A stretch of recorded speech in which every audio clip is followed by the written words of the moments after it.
Hello everyone, কালকে আমরা গেছিলাম চেক আপ করতে। যখন চেক আপ করার সময় যখন আমরা বাড়ি ফিরছিলাম তখন আমাদের রাস্তায় পড়েছিল সিটি সেন্টার।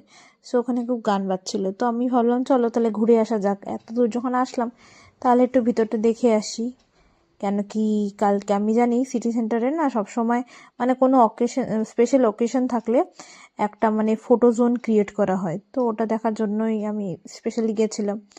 সো ওখানে পুরো এনভায়রনমেন্টটা খুব ভালো ছিল কালকে, মানে love is in the air ওরকম টাইপের ছিল।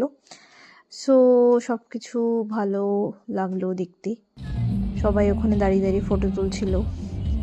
সো আমার প্যারেন্টসদেরকে অনেক ফোর্স করার পর তারপর ওরা ফাইনালি রাজি হলো ফটো তোলার জন্য।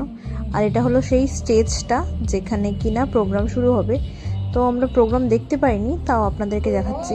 এটা হলো পুরো সিটি সেন্টার মলটা, যেটা কিনা শিলিগুড়ি মাটিগাড়ায় অবস্থিত। এখানে সব বাচ্চাগুলো ট্রেন চড়ছে। আমার মনে হচ্ছিল আমিও ট্রেনটা চড়ি, কিন্তু ওদেরকে দেখেই ভালো লাগছিল। সো এখানে দেখতেই পাচ্ছেন আপনারা যে প্রচণ্ড ভিড়, সবাই এখানে আসছে, মানে জোনে ফটো তুলছে। সো আমিও কালকে দাঁড়িয়ে কিছু ছবি নিয়ে নিলাম।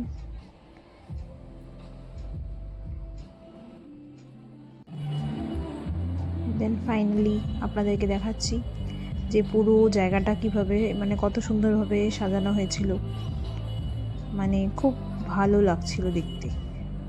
খুব সুন্দরভাবে লেখা হয়েছিল, খুব সুন্দরভাবে সাজানো হয়েছিল, মানে সিটি সেন্টার জায়গাটা মানে আলাদাই সুন্দর লাগছিল।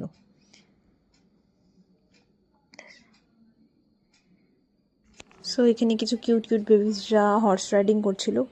ওদের দেখে খুব মনে হচ্ছিল যে ওরা খুব মজা করছে। সো মানে যারা ইচ্ছুক হর্স রাইডিং করার জন্য, মানে যারা ছোটো ছোটো বেবিজ আছো তারা অবশ্যই যেতে পারো, প্যারেন্টসরা অবশ্যই নিয়ে যেতে পারেন। খুব ভালো, মানে বাচ্চাদের জন্য একটা খুব ভালো প্লেইং জোন আছে এখানে। একটা জায়েন্ট স্ক্রিনে ওখানে প্রোগ্রামের ডিটেলসগুলো লেখা ছিল। দেন ফাইনালি আমরা দেখতে পারিনি যে প্রোগ্রামটা কি হলো, কেন কি আমাদের ফেরার টাইম হয়ে যাচ্ছিল। সো আমরা বেরিয়ে গেলাম, আর ম্যাক্সিমাম ভিড় ছিল।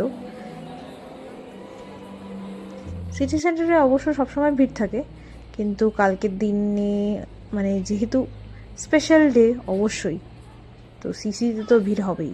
সো এখানে বাইরের জায়গাটা দেখাচ্ছি আপনাদেরকে, যারা যারা দেখেননি তার দেখে নিন।